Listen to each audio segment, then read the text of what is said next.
This week on True Crime Travelers. A young man is seen on surveillance footage, sprinting through a Bulgarian airport, glancing over his shoulder as if something or someone is chasing him. And then he disappears into the distance, never to be seen again. Who was Lars Mittank running from? And why hasn't anyone seen him since? Welcome to True Crime Travelers, where we investigate suspicious murders and disappearances around the world, but from a traveler's perspective. We are Alexa and Emilia, award-winning travel experts and the authors behind the Solo Girls Travel Guide book series. We are obsessed with safety and true crime, but I promise we're not here to scare you. We're here to prepare you. Dobro utro, Milichka. Oh my God. Zdrasti. Oh my God. For those of you who don't know, this güera gringa, you would never imagine that she speaks fluent Bulgarian. Not fluent, conversational sometimes, depending on the day. Depending on the day. But yeah, I feel like that is the randomest fact you could give someone about you. Yeah. So I speak Bulgarian. Разговори български. I lived in Bulgaria for a few years after college when I joined the Peace Corps. I joined the Peace Corps after college. And for those of you who don't know, the Peace Corps is an American volunteer organization. And they send volunteers abroad, depending on like their skill set, for 27 months to volunteer with the Peace Corps in really like rural, rugged places. And they could have sent me to the Philippines or to Thailand, or they could have sent me somewhere where I could like speak fluent Spanish. But no, the Peace Corps sent me to Eastern Europe, to Bulgaria, a post-communist country. And now I speak Bulgarian, which is the most useless language ever because only like 8 million people speak it or something like that. So when I lived in Bulgaria, I lived in villages and small towns. And eventually I lived in what Bulgaria calls a city, but y'all, it was not a city. It's called Pazarjic. It is not a city. It is like it's a town. So I know this country and this culture very closely, very intimately, behind closed doors, in seedy areas. I know this country and culture, and I'm so excited to do this case because, like I said, Lars Mittank, his case is one of the most mysterious on the internet, and it happens to be in a country that I know. So let me tell you about Bulgaria, Emmy. Let me tell you about Bulgaria in this way. So in the Peace Corps, when we are given our assignments, so a bunch of volunteers, we go over together and we're given our assignments. And by assignments, I mean they tell us where we're going to be for the next 2 years. And they do it really cleverly. They drew a really big map of Bulgaria on the ground in like a parking lot. And then they took us by the hand and put us in our respective locations. They took me by the hand and they walked me to the very northwest corner near Serbia, like near nothing. And then my friend, who was like my favorite person in like the pre-training for the Peace Corps in Bulgaria, her name is Hannah. They walk her over to the very west coast and they place her in the best location in terms of fun. And they placed her in a town called Varna, Bulgaria. And that, my friends, is where our case takes place today. So Varna is like the beach town in Bulgaria. While I was like, eating dinner with babas, like grandmothers who grab krastavitsi, like cucumbers from their garden, in Varna, you actually have a McDonald's and an H&M.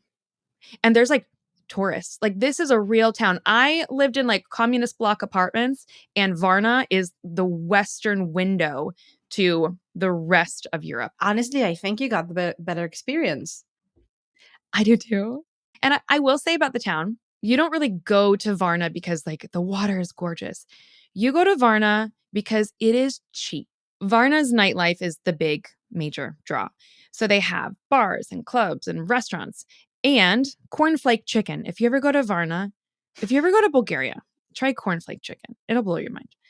Varna is the place where the events and the festivals come, such as the Varna Summer International Music Festival. But really, there's a lot of casinos. There's a lot of strip clubs. There's a lot of, prostitution. there is a seedy underbelly in Varna, like most big towns, but we're talking about Bulgaria. We're talking about laws that only apply to people who are planning to get caught. You know what I mean? Hmm. But as usual, Varna is really safe if you don't go looking for trouble. As it happens with many destinations. Exactly. So that brings us to today's case. The group of party boys that we're talking about today are a group from Germany. And our mystery man, his name is Lars Mittank, a very handsome young man in his 20s. Lars was born in 1986, and he was an only child, very close to his parents. He is really pretty. He's like One Tree Hill handsome, like strawberry blonde, chiseled jaw, rockin' body, boyish face. Well, now I'm picturing Chad Michael Murray. He looks like Chad Michael Murray, if you ask me. And Lars was really into fitness and keeping his mind and his body clean.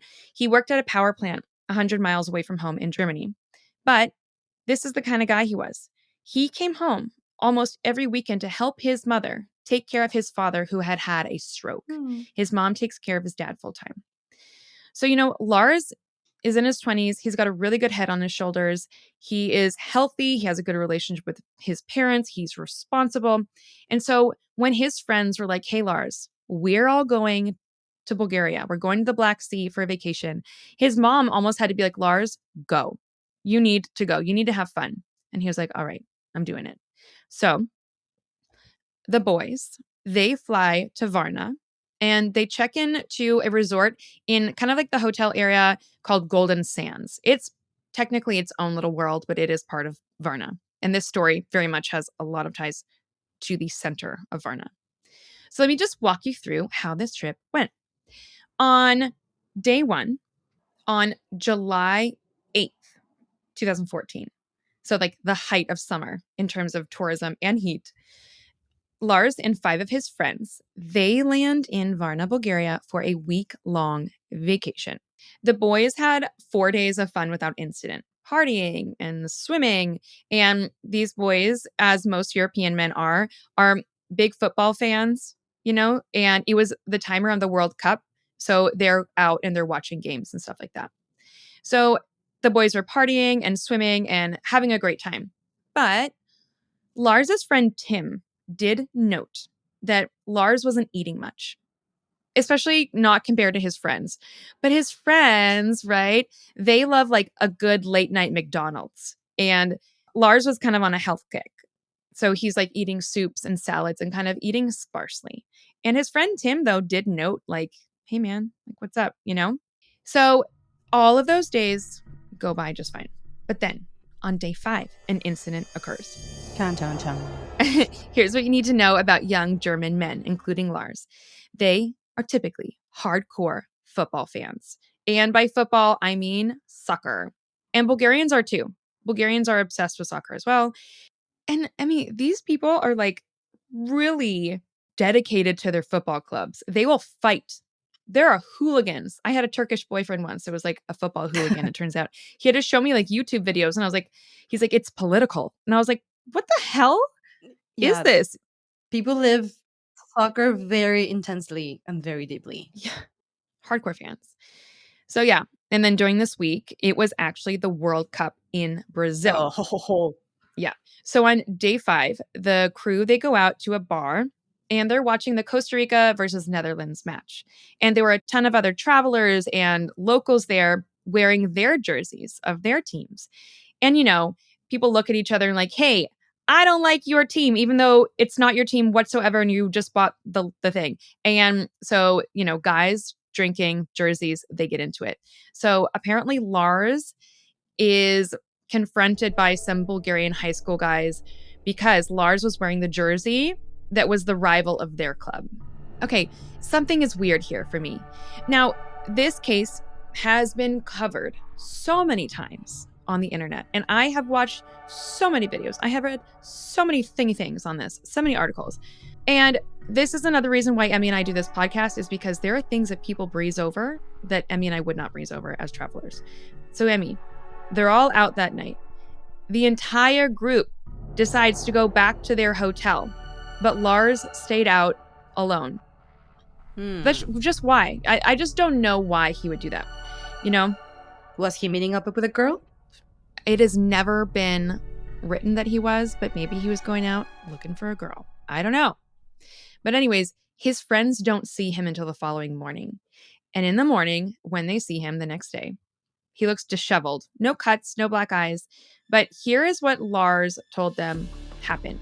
He said that he was out in Varna walking around when he was jumped by a group of 3 men, which Lars was convinced were tied to the high school hooligans from before. Because apparently, in that verbal scuffle, they shouted, "It's easy to get someone to beat you up in Bulgaria.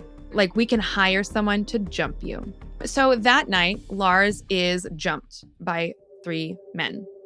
And he says that, this guy went to go punch him in the face, but Lars kind of swiveled. And instead, he takes a huge hit to the ear. It is a horrible place to get hit. And it was so hard that it perforated Lars's eardrum. Lars now needs a doctor. And remember, he's supposed to get on a plane. Mm-hmm. And ear problems on a plane are terrible. In Europe, for my American friends, just so you know, you can see a doctor quickly and cheaply. So Lars doesn't know what I know from firsthand experience, that doctors in Bulgaria don't always give a shit. They just don't give a shit. So Lars seeks medical attention. And he goes into this doctor, and apparently there's 2 doctors that he sees on this day. One won't treat him. He's like, "You need a specialist." And the other doctor, the specialist, refused to speak to him in English and was like mocking him. But, anyways, Lars leaves with a prescription for an antibiotic called cefprozil. And I don't know why the internet is so obsessed with this antibiotic. They're like talking about the antibiotic. It's so important. 500 milligrams, huge high dose. This is just an antibiotic. The side effects are not insane. It doesn't really mess with you. The most it's going to do is like give you an upset tummy, give you an allergic rash. And Lars didn't have any of these side effects. But why get an antibiotic for a broken eardrum?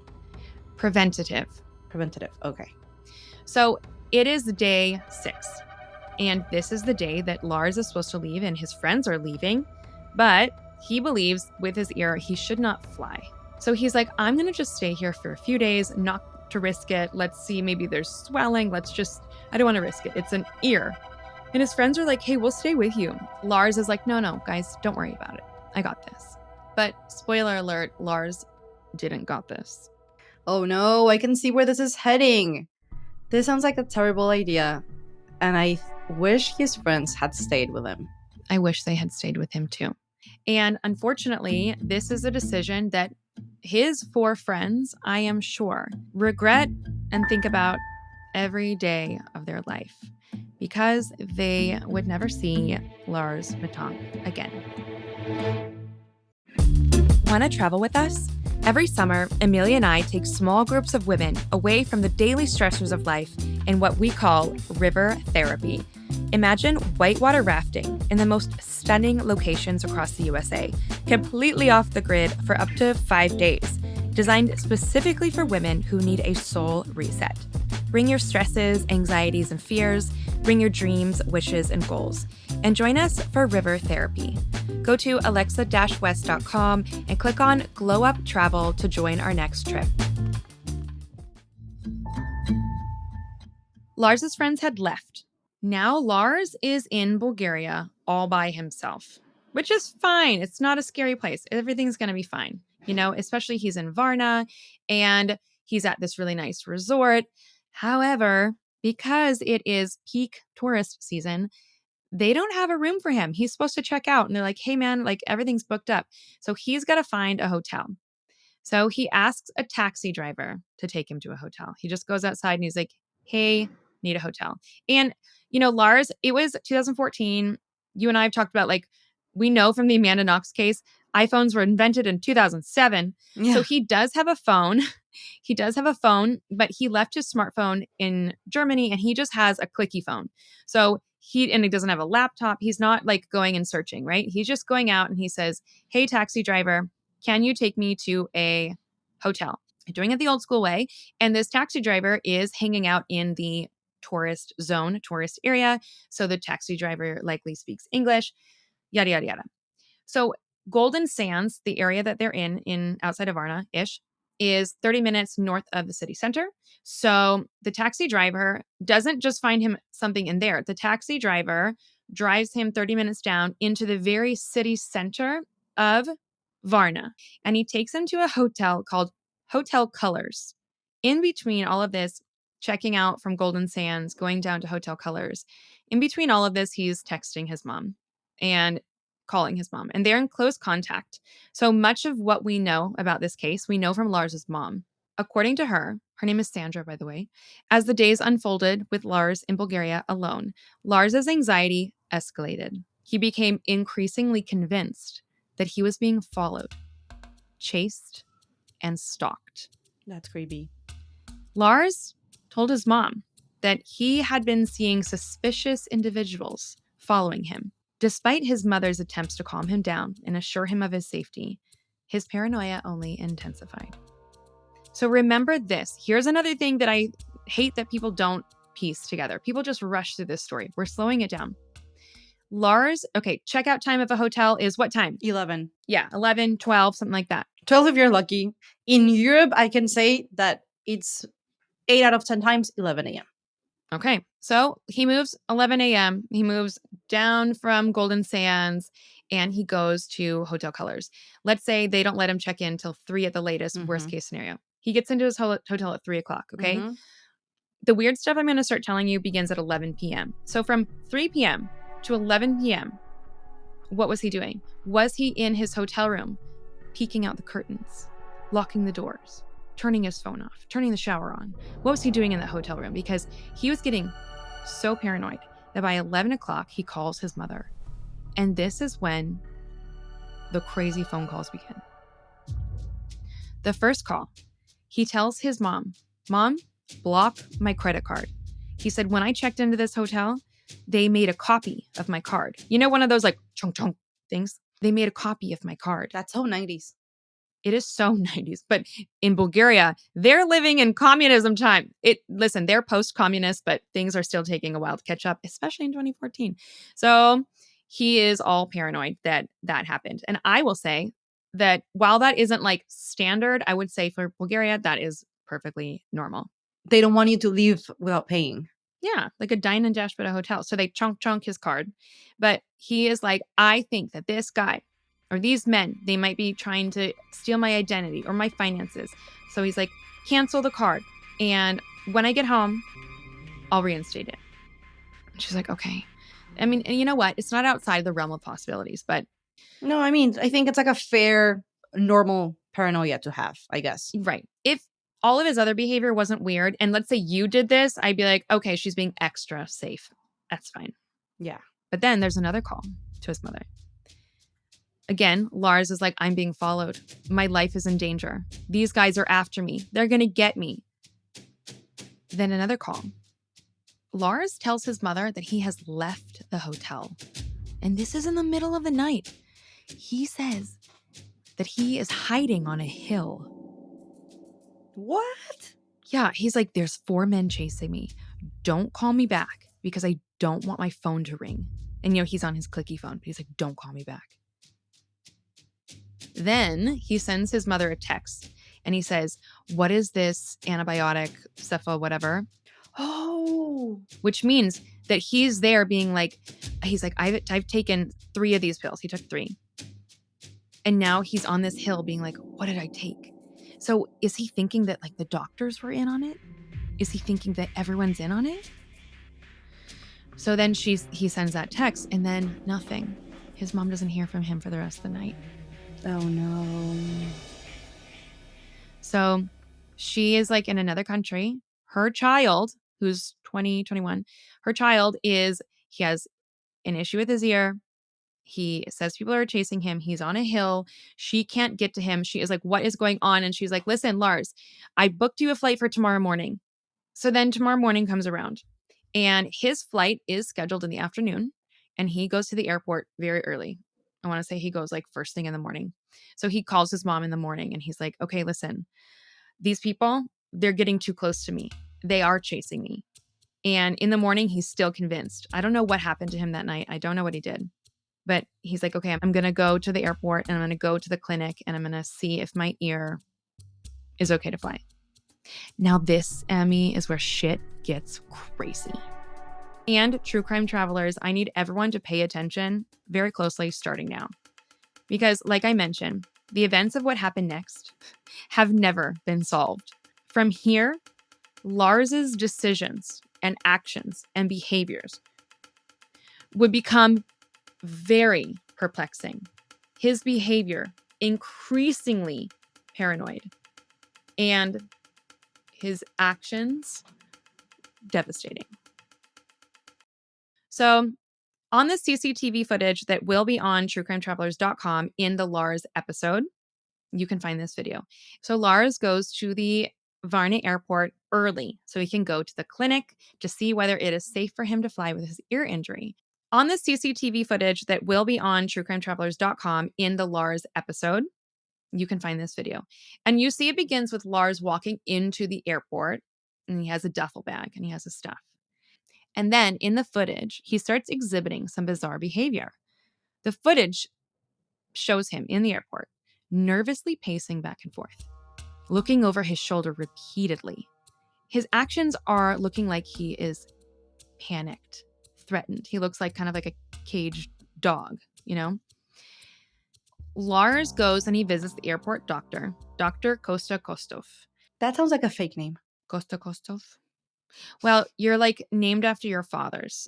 Oh, okay. My host father is Emil Emilov. Oh. Emilov is from his father's first name. So Yeah. Lars goes in and he talks to Dr. Kosta Kostov with the fake name. He examines Lars and he advised him that it was safe to fly despite his ear injury. However, during the consultation, Lars's paranoia came back.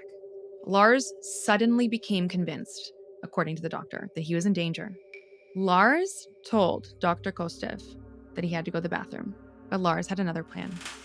Lars gets up, he opens the door, he walks, and then he runs, and then he sprints through the airport, whizzing between people.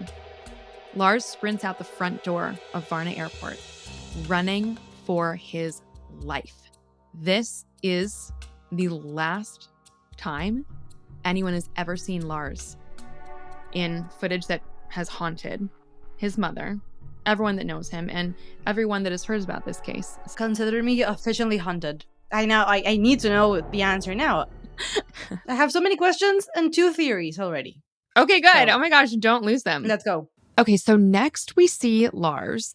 He is running out of the airport terminal, sprints across the parking lot. He heads to a nearby fence on the edge of the parking lot, on the edge of the airport perimeter. And he left behind his luggage, his phone, his clicky phone, his wallet, his passport. He left everything at the airport, Emmy.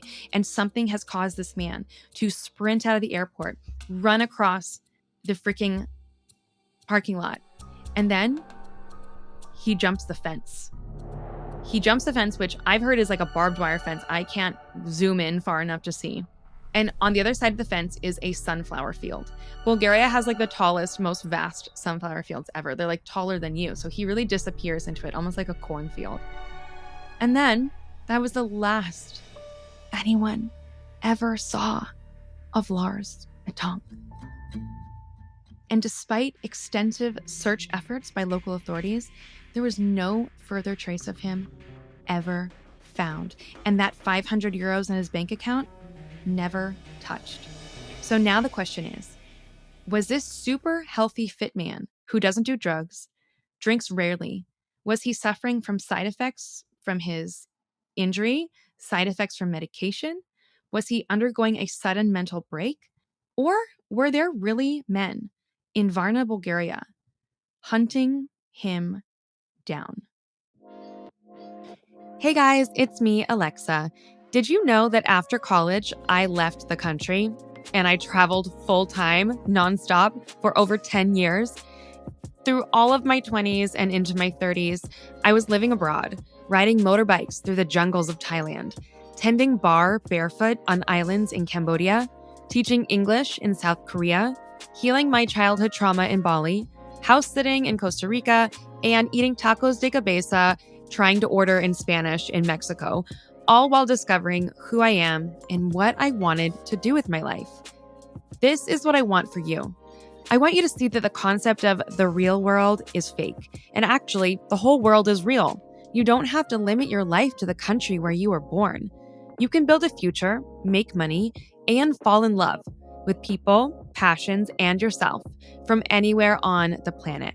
Grab a copy of my new book, The One-Way Ticket Plan. Find and fund your purpose while traveling the world. You can get this on my website at alexa-west.com, on True Crime Travelers, or your local bookstore. Don't forget about bookstores, you guys. All right, that's it for this little pep talk. Now, back to the episode. Now, Emmy, it is time for you and me and our True Crime Travelers to play detective and figure out what the hell happened. I am so ready for this. Before we jump into your theories, because I know you have them, let's start with the video. We're going to break it down. You and me are going to watch it together. And I recommend that if you guys are listening to this and you can, go to truecrimetravelers.com and watch with us. Watch along with us. Go to truecrimetravelers.com and you'll find Lars's episode under episodes and you'll find this video. Okay, Em, let me send it to you. Should I play with sound? No right? sound. There's no sound on it. So let's play. Let's Okay. kind of like when we are on the airplane together and we hit our screens at the same time. Okay. Are you ready? One, two. So we see the first scene is Lars walking into the airport. He's wearing a yellow shirt. He has a backpack. He has a duffel bag. He is walking in calmly. Okay. He's looking over his shoulder. Oh my God. Do you see that? Did you see that at 11? Oh my God. We see him walking in and then very quickly, you guys, he's fucking running. Dude, but then he stops running. Walking in, looking over the shoulder, then sprinting, running, and then walking again. know. And then running again. I know. That's something that we have to break down. So if you're running away from someone, you are running. You are running. You are running. But the thing is, he was running in this video like he was running from someone. And then you see the CCTV footage, and it is outside of the airport. Once he's outside of the airport, he slows down. It's like he booked it outside of the airport, and then he got outside the airport, and he slows down. And then, if you notice, now that he's outside of the airport, Emmy, if someone was chasing you, you would be looking over your shoulder. He's not looking over his shoulder anymore. He looks normal. He looks like he's just in a hurry to get somewhere. He doesn't look scared, does he? Also, if there's one place where I would feel safe, it's an airport. Me too. I mean, I don't know about Bulgarian airports, but there's officers and security guards and cameras everywhere. If someone screams at an airport, they would probably shut it down in 2 minutes. I know. You know? Like close the doors, ground the planes. And you make such a good point because he was at the safest place he could ever be. He had a plane ticket. Yeah, totally. So he's there. He's so close to home. He could just stay in the airport, get on that flight, and get home. And I think this is the most heart-wrenching thing because his mother was so close to having her son back. If someone had intervened, or if someone was like, this is a mental break, or if someone was like, well, let's get a police officer to come and help you. If someone had just given a shit, maybe they would have been able to change the course of what happened. So now we're looking at the CCTV and it is an angle where it shows you the entire parking lot. And he runs out towards the parking lot and you can kind of see him do he decides to go left instead of right. He kind of is making up his decisions as he goes. And you know what? Dime. You can see him running around 26 seconds. There's no one behind him. No one. And there's no one around him. It's honestly quite empty. There's someone pushing a cart with luggage. They're not going to catch up to him. Now he's on the main road and he's walking again. And then, okay, so here's the very last footage you're ever going to see of Lars. You see him going down this road and just disappearing into the distance, into this wooded area where he's jumping a fence and then going into a field of sunflowers. And that's the last time anyone ever saw Lars. It's time for theories. This is really what this case is about, is the theories. Okay, I have two. Okay. My first theory, I know you're saying like people should just chill with the medicine. However, I do think that medicines can cause very extreme and different reactions in people. But I mean, this is just an antibiotic. It's just an antibiotic. A ver. Google it. What's the name of? Go Google it. This particular antibiotic people have looked into this. It's been done. People have like gone down this rabbit hole, being like, was it the medication? And it always comes back to, no, it was just an antibiotic that behaves really nicely with your body. What? What'd you find? The first thing that popped up in Google, like I wrote, hallucinations from antibiotics. The antibiotics most frequently associated with hallucinations are cephalosporins Oh no! and the sulfa drugs. Again, the effect is more common in patients taking multiple medications. Okay, but that's the thing. That is the thing, is it was he mixing it with something? And he's a healthy guy. What could have he been mixing it with? Viagra? I don't think a 21-year-old is taking Viagra, Emmy. No, wait, no. Like, ignore that. But yeah, it says like antibiotics most frequently associated with hallucinations are cephalosporins. Again, the effect is more common in patients taking multiple medications. It's uncertain why they can cause hallucinations, but numerous patients report documenting disturbing hallucinations or vivid nightmares associated with taking antibiotics. I have been Emmy'd. I have been Emmy'd. You have been Emmy, yeah. So I mean, it can be a thing. And my theory number 2 is that also that ear, like punch to his ear. What if it was not just an eardrum, like a pierced eardrum? No one ever, like, he didn't have a CT scan or anything. What if there was like head trauma and that really affected like his cognitive abilities? Or maybe it was like a mix of both, like some kind of like developing head trauma from the punch. That's what I was thinking. Maybe the punch was harder than we all thought. And I do know this from like diving, that ear issues like an eardrum issue can cause vertigo. And vertigo is one of the worst feelings ever, you guys. It makes you off balance. It makes you feel like you're almost underwater when you're walking. It makes everything feel disorienting. You get dizzy. And then combined with the pain and possible side effects from the medication, there could be confusion and anxiety, which could have led to the irrational behavior and sudden departure from the airport. Well, man, now that you've told me about these antibiotics, I guess it's just that, on the internet, so many people, this has been a case that has been gone over and over and over and over. And people don't ever just stop at the antibiotics. They're just antibiotics. So let's go on to like some other theories. We can say that theory is probably the easiest theory, like the most straightforward theory. Come on, it's the strongest so far. Okay, mija. Let's see if it holds up. I mean, yeah. Another theory is something that we should talk about. A lot of our readers are always worried about is sex trafficking, human trafficking, organ harvesting.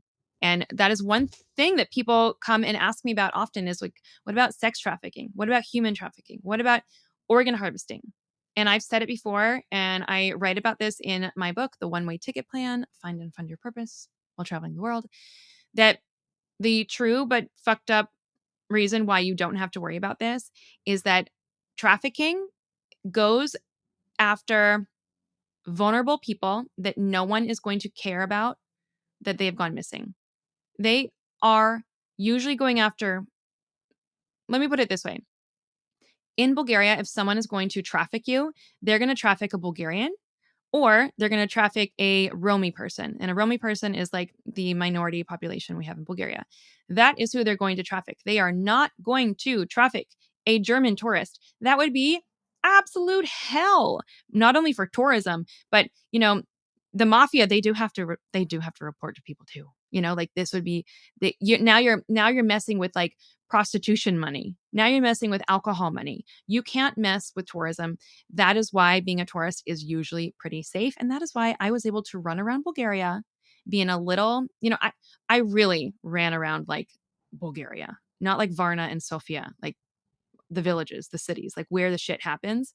And I've seen a lot. And I used to work in what is called a dom za deca, which is other people would call it an orphanage, but these kids have parents and their parents are in prison for prostitution, for drugs, for illegal activity, all this kind of stuff. Okay. I know this world and I can tell you they're not coming after the tourists. So we're going to just scratch that one out. Okay. I do not think it's organ harvesting or human trafficking. He doesn't fit the profile. And then the other theory is that he was right and that those football hooligan high school kids hired their cousin and his friends to go beat him up, to stalk him, to try to get money from him. What are your thoughts on that? I mean, it's always a possibility, but I think if someone had indeed been chasing him, we could have probably seen it, or at least seen something suspicious at the airport. We would have seen someone. And what was the end game? Just to fuck with him? And also, I think they would have caught him. He wasn't also like hiding very well. Like, hey, mom, I'm at a hill. Like, it doesn't really sound that he was doing a great job at I know. staying hidden. If they wanted him, they would have got him. I mean, it's like that kind of like really erratic behavior that makes absolutely no sense. If you're like in a sketchy hotel and you see people outside your window, you stay in. You kind of like lock the door and block it with a chair, something, but you don't go. Stay in your hotel. He did the opposite of what I would have done. I wouldn't have left my hotel room and gone outside. I wouldn't have left the airport and gone outside, which means that there's probably no one chasing him. It was probably a mental break. And you know what? Mental breaks happen in your 20s a lot. Well, they do say, I mean, not like they say it's confirmed that the brain doesn't really finish developing until you're 21. So that's why in many countries, the legal age for drinking and blah, blah, blah is 21. Oh, I didn't know that. Listen to this, Emmy. According to the American Psychiatric Association, mental illness can occur at any age, but 75% of all mental illness begins by age 24. 24. I was not expecting that. 24. So he was in the prime age to have a mental break. He's in another country. He's hit, and maybe it was just all coming and it just all came to a head here. Now, it doesn't matter, at this point, all these things that led up to him. We could go in circles and circles and speculate why this happened, but now it is important to focus on where is Lars and if he was indeed having a mental break, what happened to him? What became of him? Did he just stay in the sunflower field? I don't think so, because guess what? On the other side of that sunflower field is the highway. And in Bulgaria, hitchhiking is very common. It's very normal. I think he got over that fence. And I think he probably got back into he was coming in and out of normal state of mind and having a break. I think he was able to get in someone's car and they drove him somewhere. I think he hitchhiked. I think he left the location. I think eventually, his mother also thinks this. I think that he has experienced some kind of memory loss. I think he's lost touch of reality. And I think that he is somewhere in the world on the street homeless. I think that is a very possible theory. Which makes me wonder, why isn't his photo plastered all over the world? Well, beards. Oh, shit. Like when he leaves the airport, he's looking fresh and clean and like Chad Michael Murray. But he gets disheveled. His clothes get dirty. He grows a beard. He grows fuzzy hair. His skin starts to get weathered. You can change, the way you look very, very quickly. Now, I will say that there has been a beautiful silver lining on this entire case. It kind of gives me hope that he's probably still alive, and his mother feels the same way. His mother, Sandra, is a badass mom. Unlike the last episode, if you haven't caught the last episode, you guys, Scarlet Keeling in India, make sure you check that out on truecrimetravelers.com. Lars's mom is a badass. This is Sandra. And Sandra has tirelessly searched for her son, traveling to Bulgaria, of course, but also traveling to various countries and following every lead, no matter how faint. She has started using social media to look for her son. And something really amazing has happened in the community of missing people. If anyone is traveling and they see someone who they think might be Lars, they would send it to Sandra and they'd be like, is this Lars? And Sandra would follow through. She would see this person who's clearly a homeless person who maybe had a mental break that could be fitting Lars's predicament, and she'll dive deep. And because of this, Sandra, she has discovered many missing people around the No world during this way. journey and has been able to link them back to their families. Most notably, I have chills talking about it.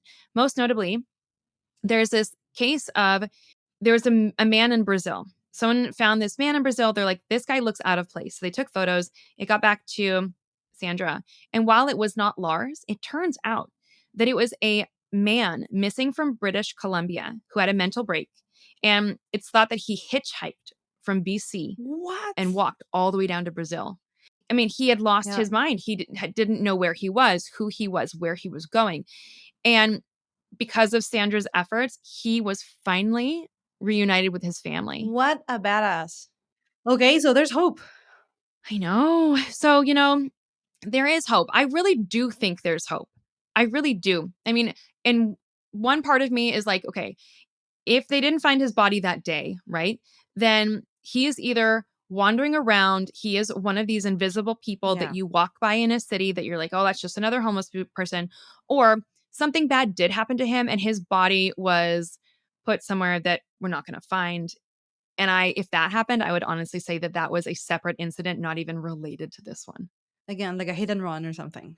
Yes, I do not think Lars died that day. Me neither.